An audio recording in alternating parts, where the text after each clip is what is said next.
ഓം ശാന്തി. യുവത്വം ജീവിതത്തിൽ ഏറ്റവും അധികം അനുഗ്രഹീതമാകുന്നൊരു സമയമാണ്. കുട്ടിക്കാലത്ത് നിന്ന് വളർന്ന് മാതാപിതാക്കൾക്കും സമൂഹത്തിനും തണലേകുന്ന മരമായി മാറുന്ന സമയമാണ് യുവത്വം എന്ന് പറയുന്നത്. പക്ഷെ കാലചക്രത്തിൻ്റെ എന്താ പറയേണ്ടതെന്ന് അറിഞ്ഞൂടാ. കാലചക്രത്തിൻ്റെ പ്രഭാവമാണോ, കലികാലത്തിൻ്റെ പ്രഭാവമാണോ, അതോ ആധുനികതയുടെ പ്രഭാവമാണോ എന്തെന്നറിയില്ല. എത്രയോ അധികം യുവാക്കൾ അഥവാ ചെറുപ്പക്കാരായിട്ടുള്ള കുട്ടികൾ അവരുടെ കാര്യക്ഷമതയുടെ മാക്സിമം ഉപയോഗിച്ചുകൊണ്ട് ജീവിതത്തിലെ ലക്ഷ്യത്തെ നേടിയെടുത്ത് സന്തോഷവും ആനന്ദവും ഊർജവും സ്വന്തമാക്കി മുന്നോട്ട് പോകുന്നതിന് പകരം പലപ്പോഴും പല രീതിയിലുള്ളതായിരിക്കുന്ന ബന്ധങ്ങളിൽ അകപ്പെട്ട് പല ദുസ്സംഘങ്ങളിൽ അകപ്പെട്ടുകൊണ്ട് ദുശ്ശീലങ്ങളെ സ്വന്തമാക്കിക്കൊണ്ട് ഒട്ടും അനാവശ്യമായിട്ടുള്ള കാര്യത്തിന് വേണ്ടി തൻ്റെ ജീവിതത്തെ അവസാനിപ്പിച്ചു വരെ കളയുന്ന ദൃശ്യം നമ്മുടെ മുന്നിൽ കണ്ടുകൊണ്ടിരിക്കുകയാണ്. ഒരുപാട് ന്യൂസ് കേൾക്കുമ്പോൾ എനിക്കും തോന്നിപ്പോയി എൻ്റെ സഹോദരങ്ങൾക്കായി എന്തെങ്കിലും ഒന്ന് പറയാതിരിക്കാൻ സാധ്യമല്ല എന്ന്. അതുകൊണ്ടാണ് ഇന്ന് ഈ വീഡിയോ എൻ്റെ യുവ സഹോദരങ്ങൾക്കായി ഞാൻ ചെയ്യുന്നത്. ഒരു കാര്യം ഉറപ്പാണ്, നമ്മൾ പറയും ഹിന്ദിയിൽ ജവാനി ജോഷ് ഹെ എന്ന് പറയും. ചെറുപ്പം ആവേശത്തിൻ്റെ സമയമാണ്. ആവേശം പോസിറ്റീവായിട്ടുള്ള കാര്യങ്ങൾക്ക് ഉപയോഗിക്കുകയാണെങ്കിൽ അത് ജീവിതത്തിൻ്റെ ഏറ്റവും ഹൈറ്റ്സിലേക്ക് കൊണ്ടെത്തും. ഡ്രൈവിംഗ് പഠിക്കുന്ന കാലഘട്ടത്തിൽ ഞാൻ കണ്ടിട്ടുണ്ട്, ഏജ് ആയിട്ടുള്ള ആളുകൾക്ക് ഡ്രൈവിംഗ് പഠിക്കാൻ പോയാൽ അവരുടെ മനസ്സ് ഒരുപാട് രീതിയിൽ ബ്ലോക്കുകൾ ക്രിയേറ്റ് ചെയ്യപ്പെട്ടു പോയിട്ടുണ്ടാവും. അതുകൊണ്ട് അവർക്ക് റിസ്ക്കാണ് ഡ്രൈവിംഗ് പഠിക്കാൻ. അതേസമയം 18 വയസ്സ് 20 വയസ്സുള്ള കുട്ടികൾ ഡ്രൈവിംഗ് പഠിക്കുന്ന സമയത്ത് അവർക്ക് വളരെ ചുരുങ്ങിയ സമയം കൊണ്ട് ആ സ്കില്ല് സ്വന്താക്കാൻ പറ്റുന്നു. കാരണം അനുഭവങ്ങൾ ഉണ്ടാക്കുന്ന ഹോൾസ് അവരുടെ ബുദ്ധിയുടെ ക്രിയേറ്റ് ചെയ്യപ്പെട്ടിട്ടില്ല. അതുകൊണ്ട് ഏതൊരു കാര്യത്തിനും ഏതൊരു റിസ്ക്കും എടുത്തുകൊണ്ട് അതെല്ലാം ചെയ്ത് അനുഭവിയായി മുന്നോട്ട് പോകാനുള്ള വാഞ്ച കത്തി നിൽക്കുന്ന സമയമാണ്. പക്ഷേ ഈ സമയത്ത് ഇതേ ഒരു വാഞ്ചേനെ നെഗറ്റീവ്ലി ഡൈവേർട്ട് ചെയ്തുകൊണ്ട് പല രീതിയിലുള്ളതായിട്ടുള്ള ലഹരി പദാർത്ഥങ്ങൾക്കും പുകവലി പോലുള്ള മോശ സ്വഭാവങ്ങൾക്കും ഇതൊക്കെ ഈ യുവാവസ്ഥയിൽ അല്ലെങ്കിൽ പിന്നെ എപ്പോൾ അനുഭവിക്കാനാണ് എന്ന് ചോദിക്കുന്നതായിരിക്കുന്ന ഒരു കൂട്ടം നിങ്ങളടുത്ത് വരുമ്പോൾ ആ സംഘദോഷത്തിൽ കുരുങ്ങിയിട്ട് ഇത്തരം സ്വഭാവങ്ങൾക്ക് അടിമയാകുന്നവർ സ്വന്തം ശരീരത്തിനെയും മനസ്സിനെയും അവനവൻ്റെ ജീവിതത്തെയും മാത്രമല്ല ആര് നമ്മൾക്ക് നമ്മുടെ ജീവിതത്തിൽ ആധാരമായി ആ തലത്തിൽ വരെ കൊണ്ടെത്തിച്ചോ അവരെ കൂടി നിങ്ങൾ നശിപ്പിക്കുകയാണ് ചെയ്യുക. മറ്റൊരു രീതിയിൽ പറഞ്ഞാൽ സ്വന്തം ജീവിതം കൊണ്ട് നമ്മളോട് മാത്രമല്ല നമ്മുടെ സമൂഹത്തിനോട് നമുക്കൊരു കടപ്പാടുണ്ട്, മാതാപിതാക്കളോട് കടപ്പാടുണ്ട്. എല്ലാം മറന്നുകൊണ്ട് അവസാനം നമ്മൾ സ്വയം പടുകുഴിയിലെത്തിയ ശേഷം എല്ലാത്തിലും സ്വയം നശിച്ച ശേഷം വളർത്താൻ വേണ്ടി കഷ്ടപ്പെട്ട മാതാപിതാക്കൾ 18ഉം 20ഉം വയസ്സായി, എന്നിട്ട് ആ കുട്ടികളെ ഇത്തരം ദുശ്ശീലങ്ങളിൽ നിന്ന് രക്ഷിക്കാൻ വേണ്ടി കൗൺസിലിങ്ങിന് കൊണ്ടുപോകേണ്ടി വരികയാണ്, മരുന്ന് കൊടുക്കേണ്ടി വരികയാണ്, ട്രീറ്റ്മെൻറ്റ് കൊടുക്കേണ്ടി വരികയാണ്. ആ മാതാപിതാക്കളുടെ കണ്ണിൽ നിന്ന് കണ്ണുനീരല്ല രക്തമാണ് ഇറ്റിട്ട് വീഴുന്നത്. ദുഃഖത്തിൻ്റെ കടലിലേക്ക് അവർ വീണു പോവുകയാണ്. അതുകൊണ്ട് എൻ്റെ പ്രിയ സഹോദരങ്ങളെ, എനിക്ക് ഒറ്റ കാര്യം നിങ്ങളോട് റിക്വസ്റ്റ് ചെയ്യാനുള്ള കാര്യം, തെറ്റായ കാര്യങ്ങൾ തെറ്റായ ശീലങ്ങൾ അതും അനുഭവിച്ചിട്ട് ഒരിക്കലും നേടേണ്ട കാര്യമില്ല. നിങ്ങൾക്കറിയാം, ഒരാൾ കുഴിയിൽ ചാടിയിട്ട് അയാൾ വേദനിച്ച് കരയുമ്പോൾ കുഴിയിൽ ചാടട്ടെ എന്നിട്ട് ആ വേദന എന്തെന്ന് അറിയട്ടെ എന്ന് ആരും പറയാറില്ല, രക്ഷിക്കാനേ നോക്കാറുള്ളൂ. ദുശ്ശീലങ്ങൾ കിണറ്റിലേക്ക് എടുത്ത് ചാടുന്നതിൻ്റെ തുല്യമാണ്.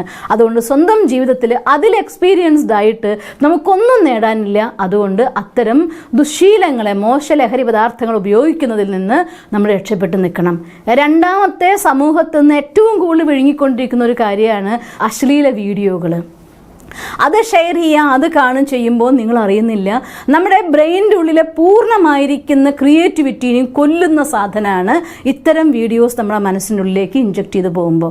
പോസിറ്റീവായിട്ടുള്ള കാര്യങ്ങളെ ക്രിയാത്മകതയെ ഉണർത്താൻ പോലും പറ്റാത്ത രീതിയിൽ അത് നിങ്ങളുടെ ബുദ്ധിയെ നിങ്ങളുടെ ബ്രെയിൻ സെൽസിനെ കൊന്നുകളയും.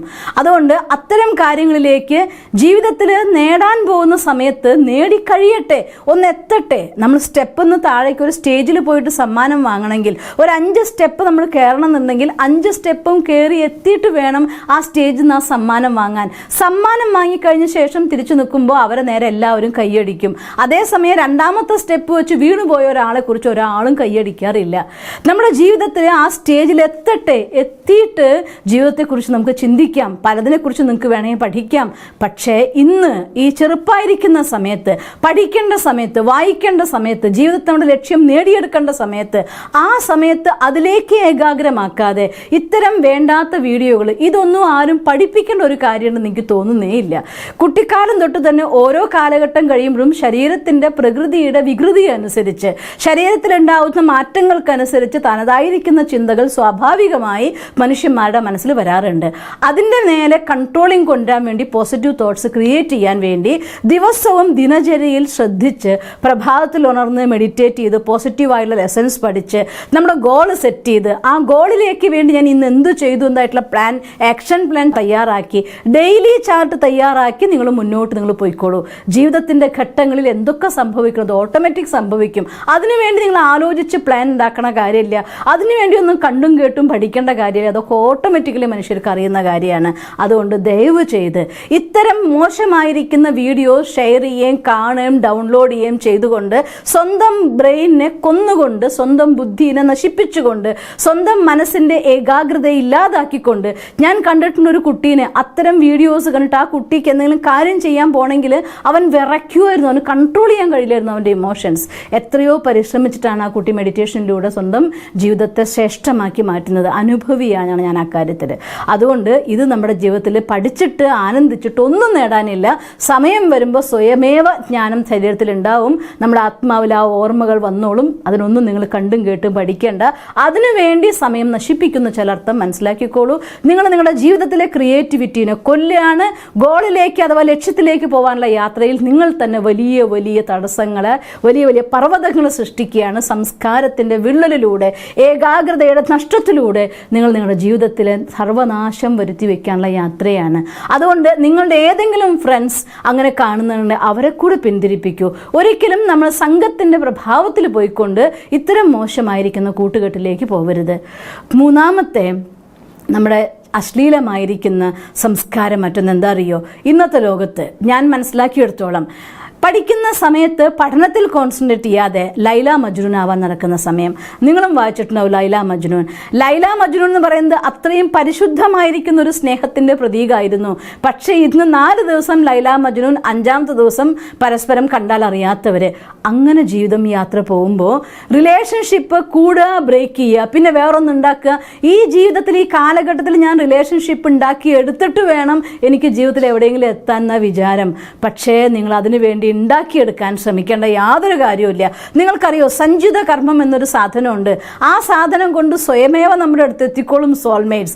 അതിനുവേണ്ടി നിങ്ങൾ തേടിപ്പോവാതെ, അതിനുവേണ്ടി നിങ്ങളുടെ സമയത്തെ കളഞ്ഞ് പഠിക്കേണ്ട സമയം.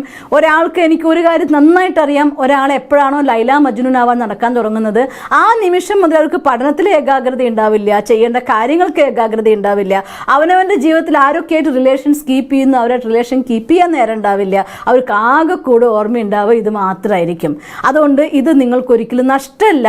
അത് കഴിഞ്ഞ ശേഷം അതിലുണ്ടാവുന്ന ബ്രേക്കപ്പ്, അതുകൊണ്ട് നിങ്ങൾക്ക് പഠിക്കാൻ പറ്റുന്നില്ല, പരീക്ഷ എഴുതാൻ പറ്റുന്നില്ല, എന്തൊരു കാര്യം ഇൻ്റർവ്യൂ ചെയ്യാൻ പോകാൻ പറ്റുന്നില്ല, എനിക്കൊന്നും ചെയ്യാൻ തോന്നുന്നില്ല, എനിക്ക് അവരിലിങ്ങനെ ജീവിക്കാൻ പറ്റില്ല, ഇങ്ങനെ ഒരുപാട് മെസ്സേജ് എനിക്ക് വരാറ്. ഞാൻ റിപ്ലൈ കൊടുക്കാറില്ല.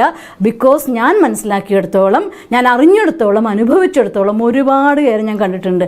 അവരെ കൂടെ എനിക്ക് ജീവിക്കാൻ പറ്റില്ല, അവരില്ലെങ്കിൽ എനിക്ക് ജീവിക്കാൻ പറ്റില്ല എന്ന് പറഞ്ഞു വരുന്ന കുട്ടികളെ അവരുടെ ജീവിതത്തിൻ്റെ റിയാലിറ്റി മനസ്സിലാക്കാൻ വേണ്ടി ചില ട്രിക്സ് അവർക്ക് പറഞ്ഞു കൊടുത്തു കഴിയുമ്പോൾ, അയ്യോ ഇവരുടെ കൂടെ ഞാൻ ജീവിക്കാൻ പോയിരുന്നുവെങ്കിൽ എൻ്റെ ജീവിതം തകർന്നു പോയേനെ എന്ന് വരെ മനസ്സിലാക്കുന്ന അവസ്ഥ ഞാൻ ഒത്തിരി കണ്ടിട്ടുണ്ട്. അതുകൊണ്ട് എൻ്റെ പ്രിയ സഹോദരങ്ങളെ, പ്രിയ കുഞ്ഞനിയന്മാരെ, അനിയത്തിമാരെ, നിങ്ങളുടെ ജീവിതത്തിൽ റിലേഷൻ ഉണ്ടാവുന്ന സമയത്ത് റിലേഷൻ ഉണ്ടാക്കിക്കോളും. അതുണ്ടാക്കിയെടുക്കാൻ നോക്കുന്നു. ഒരു കാര്യം ഓർത്തെടുക്കുക, തല്ലിപ്പഴിപ്പിച്ചതിന് മധുരം കുറവായിരിക്കും. മാത്രമല്ല, അതുകൊണ്ടാണ് ഒരു 90% ലവ് മാരേജസും ഫെയിലിയർ ആവാൻ കാരണം.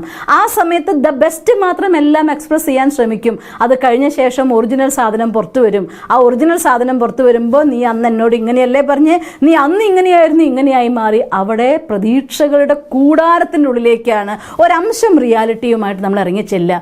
അവിടെ നമ്മുടെ ജീവിതം തകർന്നു പോകും. പിന്നെ ആ ബ്രേക്കപ്പിൻ്റെ വിഷമത്തിൽ, നഷ്ടത്തിൻ്റെ ബോധത്തിൽ ജീവിതം മുഴുവൻ എരിഞ്ഞടങ്ങി വേറൊരാളെ കൂടെ ജീവിക്കാൻ തുടങ്ങി, അപ്പോഴും മനസ്സ് കുത്താൻ തുടങ്ങി, എറ്റ്സെട്ര. എന്തൊക്കെ സ്റ്റോറിയാണ് വേണ്ടത്? ജീവിതത്തിൽ നേടിയെടുക്കേണ്ട സമയമാണ് ചെറുപ്പം. നേടാൻ വേണ്ടി പഠിക്കാനുള്ള സമയമാണ്, അനുഭവിക്കാനുള്ള സമയമാണ്. പഠിക്കാൻ, അറിയാൻ, പോസിറ്റീവ്ലി ഡെവലപ്പ് ചെയ്യാൻ വേണ്ടി നോക്കൂ. ബാക്കി കാര്യങ്ങൾ സ്വയമേവ വന്നു ചേരുന്നതാണ്. ഒരു പഴം പഴുത്ത് കഴിയുമ്പോൾ അത് ഞെട്ടിട്ട് തന്നെത്താൻ താഴെ വീഴും, ഒരിക്കലും അത് മോളിൽ പോവാറില്ല. അതുപോലെ ജീവിതത്തിൽ സമയത്ത് നടക്കേണ്ട കാര്യങ്ങളൊക്കെ നടന്നോളും. റിലേഷൻഷിപ്പ് നിങ്ങൾ ആഗ്രഹിച്ചില്ലെങ്കിലും അതിലൊക്കെ ഒന്ന് കുടുങ്ങുമെന്ന് പറഞ്ഞ കണക്ക് നിങ്ങൾക്ക് ഉണ്ടെങ്കിൽ പോയി കുടുങ്ങും. അതുകൊണ്ട് ദയവ് ചെയ്ത് അതിൻ്റെ പിന്നാലെ പോയിക്കൊണ്ട് സ്വന്തം സമയത്തെ നഷ്ടപ്പെടുത്താതിരിക്കണം. അടുത്ത കാര്യം, ജീവിതത്തിൽ 8 മണി വരെ 10 മണി വരെ കിടന്ന് ഉറങ്ങുന്നതാണ് മോഡേൺ എന്ന് വിചാരിക്കുന്നുവെങ്കിൽ നിങ്ങൾ നിങ്ങളുടെ ജീവിതത്തിലെ വലിയ നഷ്ടം ഉണ്ടാക്കുന്ന ആളുകളാണ്. അതുകൊണ്ട് ബ്രഹ്മമുഹൂർത്തത്തിൽ എഴുന്നേൽക്കുക. പോട്ടെ നിങ്ങൾക്ക് 4 മണിക്ക് എഴുന്നേൽക്കാൻ പറ്റില്ലെങ്കിൽ 5 മണിക്കെങ്കിലും ഉണരുക.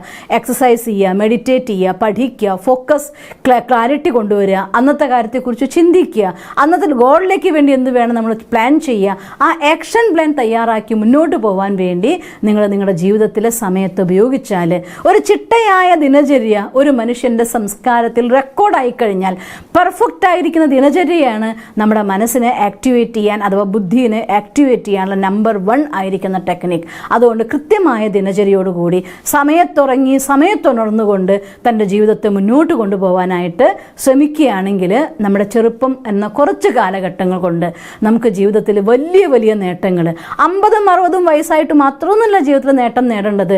20ഉം 25ഉം 30ഉം വയസ്സാകുമ്പോൾ തൻ്റെ ജീവിതത്തിൽ ഹൈ ലെവലിൽ എത്തുന്ന എത്രയോ ആളുകളുണ്ട്.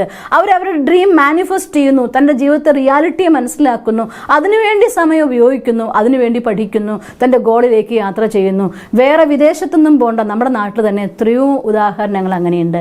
അതുകൊണ്ട് തൻ്റെ ജീവിതത്തിൽ ഇതൊക്കെ എനിക്കിങ്ങനെ ആസ്വദിക്കാനുള്ള സമയമാണ്, എന്നിട്ട് വേണം ഇനി ജീവിതത്തിൽ യാത്ര തുടങ്ങാൻ തെറ്റിദ്ധാരണയാണ്. ഇത് ജീവിതം എന്ന് പറയുന്നത് കർമ്മം കൊണ്ട് ആസ്വദിക്കാനുള്ളതാണ്. പോസിറ്റീവായിട്ടുള്ള കർമ്മങ്ങളിലൂടെ തൻ്റെ ജീവിതത്തെ മുന്നോട്ട് കൊണ്ടുപോകുന്നെങ്കിൽ എന്നും ആനന്ദിക്കാം, അല്ലെങ്കിൽ കുറച്ച് നാൾ ആനന്ദിക്കാം, സദാകാലം നമുക്ക് കരയാം. അതുകൊണ്ട് എന്നും ആനന്ദിക്കുന്ന ജീവിതം നിങ്ങൾക്ക് ഏവർക്കും ഉണ്ടാകട്ടെ എന്ന് ഞാൻ സർവേശ്വരനോട് പ്രാർത്ഥിക്കുന്നു. ഓം ശാന്തി. ദിവസം തോറും ജീവിത വിജയങ്ങൾക്ക് വെളിച്ചം വീശുന്ന പുത്തൻ വീഡിയോകൾക്കായി ഞങ്ങളുടെ യൂട്യൂബ് ചാനൽ സബ്സ്ക്രൈബ് ചെയ്യൂ. നോട്ടിഫിക്കേഷൻ ലഭിക്കുന്നതിനായി ബെൽ ഐക്കൺ ക്ലിക്ക് ചെയ്യൂ. ഒപ്പം ഞങ്ങളുടെ ഫേസ്ബുക്ക്, ട്വിറ്റർ, ഇൻസ്റ്റാഗ്രാം പേജുകൾ ഫോളോ ചെയ്യൂ. നന്ദി.